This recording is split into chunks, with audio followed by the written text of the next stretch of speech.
आइए जानते हैं 2050 में 1 करोड़ रुपए की क्या वैल्यू होने वाली है। 1 करोड़ रुपए सुनने में आज बहुत बड़ा अमाउंट लगता है, लेकिन क्या आप जानते हैं 2050 यानी कि आज से तकरीबन 25 साल बाद अगर आप अपना लक्ष्य 1 करोड़ रुपए जुटाने का रखते हैं तो क्या ये 1 करोड़ रुपए आपको तब कंप्लीटली फाइनेंशियली सिक्योर कर पाएगा? आपके 1 करोड़ रुपए की वैल्यू आज के दिन कितने रुपए के अराउंड होगी, जानते हैं इस वीडियो में। तो आप लोग भी अगर अपना इन्वेस्टमेंट के लिए सेविंग स्कीम को प्रेफर करते हो जैसे कि एनपीएस, ईपीएफ, पीपीएफ या फिर एफडी, तो आप एक बात जान लीजिए, इनसे जनरेट होते हुए जो आपके रिटर्न्स हैं वो आपके इन्फ्लेशन को बीट नहीं कर पाएंगे। आप खुद ही सोच के देखिए दोस्तों, जो सामान आज आप 1 लाख रुपए में परचेज कर सकते हैं, उसी सामान को अगर आप आज से 10 साल बाद परचेज करने का सोचेंगे तो आपको आराम से 2 से 3 लाख रुपए लग जाते हैं। तो ये जो डिफरेंस होता है यही इन्फ्लेशन होता है। इन्फ्लेशन के कारण आपको दुगने रुपए देने पर भी उतना सामान आने वाले सालों में नहीं मिलने वाला। अब हम इन्फ्लेशन को कंसीडर करते हुए एक एक इंस्ट्रूमेंट देखेंगे, इन्वेस्टमेंट इंस्ट्रूमेंट देखेंगे, हमें किसमें कितना पैसा लगाना चाहिए कि हमारा जो कॉर्पस है 1 करोड़ वो हमारा अचीव हो जाए। सबसे पहले हम फिक्स डिपॉजिट की चर्चा करते हैं। फिक्स डिपॉजिट जिसमें हम एस्टिमेटेड रिटर्न लेते हैं अराउंड 6.5%। अब ये एकदम सेफ इंस्ट्रूमेंट है जो कि आपको ऑन एन ईयर 6.5% का रिटर्न दे रहा है। और अगर हम इंडिया का इन्फ्लेशन आने वाले 25 सालों में ऑन एन एवरेज 5% पुट करते हैं तो यानी कि आपको औसतन 1.5%, ठीक है, 1.5% पर एनम की आपको ग्रोथ होगी on an average every year. FD के इन्वेस्टमेंट के लिए आपको एक लमसम अमाउंट अपने एफडी में डिपॉजिट करना पड़ेगा और वो लमसम अमाउंट होगा अराउंड 20 लाख्स, जो कि आपको 2050 तक 1 CR तक ले जाएगा। यहाँ पर आपकी जो रेट है, एस्टिमेटेड रिटर्न है एफडी का, वो कंसीडर किया है 6.5% और आपका इन्वेस्टमेंट हो जाएगा फॉर 25 ईयर्स। तो इन्वेस्टमेंट अमाउंट हो गया 20 लाख्स में जो मैक्सिमम टेन्योर होता है वो 10 ईयर्स का ही होता है। तो 25 साल के लिए आपको आपकी मैच्योरिटी अमाउंट को री इन्वेस्ट करना पड़ेगा 2 टाइम्स, तभी आपको 1 CR मिल सकेगा।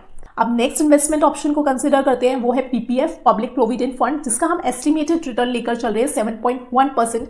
ये हालांकि स्लाइटली बेटर है देन एफडी, लेकिन इन्फ्लेशन को ये भी इतना बीट नहीं कर पाएगा। यहाँ पर अगर आपको 25 साल बाद 1 करोड़ चाहिए तो आपको हर साल 1,46,000 रुपीज़ अपने पीपीएफ में ट्रांसफर करने होंगे ताकि आप अपने फाइनेंशियल गोल्स को मीट कर लें। थर्ड लेते हैं ईपीएफ, एम्प्लॉयज प्रोविडेंट फंड, जिसका एस्टिमेटेड रिटर्न 8.25% कंसीडर करते हैं, जो हालांकि थोड़ा सा और स्लाइटली बेटर है, पर अगेन इन्फ्लेशन से बहुत ज़्यादा हाई नहीं है। क्योंकि यहाँ पर आपको अपना डायमंड कॉर्पस अराउंड 1 करोड़ चाहिए तो 25 साल का टेन्योर लेकर चलते हैं तो आपको on an average per month employ को कंट्रीब्यूट करना पड़ेगा 7,000 रुपीज़, जहाँ पर फिर आपका एम्प्लॉयर कंट्रीब्यूट करेगा टू ईपीएफ अराउंड 2,165 रुपीज़। इस पीएफ कंट्रीब्यूशन की एलिजिबिलिटी के लिए आपकी सैलरी यानी कि आपका बेसिक प्लस डीए तो वो एटलीस्ट 59,000 पर मंथ होना चाहिए, ताकि उस पर जो 12% एम्प्लॉयर कंट्रीब्यूशन और जो डिडक्शन है 3.67% की, वो मिलाकर आपका कॉर्पस को जनरेट कर दे एटलीस्ट 1 करोड़ इन 25 ईयर्स। तो अब तक इस वीडियो में हमने 3 स्कीम डिस्कस कर ली, एफडी, पीपीएफ एंड ईपीएफ। इन तीनों में आफ्टर इन्फ्लेशन रिटर्न्स इतने अच्छे नहीं हैं। इन तीनों स्कीम्स के अंदर अगर इन्फ्लेशन को एडजस्ट किया जाए तो रिटर्न्स इतने अच्छे इसलिए नहीं होंगे क्योंकि 1 करोड़ की वैल्यू आफ्टर 25 ईयर्स बहुत कम होने वाली है। अब मैं आपको इन्फ्लेशन को एडजस्ट करके 2050 की 1 करोड़ की आज की प्रेजेंट वैल्यू बताऊं तो वो होगी 29,36,000। तो आप सोच सकते हैं जो 1 करोड़ का टारगेट आप 2050 के लिए लेकर चल रहे थे उसकी आज की वैल्यू 29,36,000 है। प्रॉब्लम है कि क्या करें, क्या इन सेविंग स्कीम में इन्वेस्ट करें या ना करें, या फिर अगेन इक्विटीज में जाएं जहां पर क्रैश या करेक्शन होने का डर लगा रहता है। किस तरीके से अपनी इन्वेस्टमेंट को प्लान आउट करना चाहिए, यहाँ पर हमें ये समझने की जरूरत है कि हमारा फोकस सिर्फ सेविंग नहीं होना चाहिए, हमारा फोकस ग्रोथ और इन्वेस्टमेंट होना चाहिए। स्टॉक मार्केट में इस तरीके से इन्वेस्टमेंट करना है डिसिप्लिन तरीके से, चाहे आप म्यूचुअल फंड के थ्रू करें या एनपीएस के थ्रू करें, ताकि आप मार्केट की वोलेटिलिटी से भी बचे रहे और आपका इन्वेस्टमेंट लॉन्ग रन में आपको प्रॉफिटेबल साबित हो।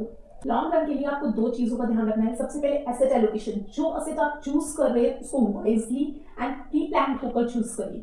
सेकेंड, डाइवर्सिफिकेशन, आपको अपना पोर्टफोलियो, इन्वेस्टमेंट पोर्टफोलियो को वेल डाइवर्सिफाई करना पड़ेगा। और इस वीडियो का कंक्लूजन या बोनस टिप यही है कि इन्वेस्ट करते टाइम आप इन्फ्लेशन को जरूर कंसीडर कीजिए while thinking in terms of return on investment. तो उम्मीद है दोस्तों आपको मेरी ये फाइनेंशियल इन्फॉर्मेशन अच्छी लगी हो और ऐसे ही वीडियोस देखने के लिए आप हमारे चैनल को फॉलो कर सकते हैं, सब्सक्राइब कर सकते हैं।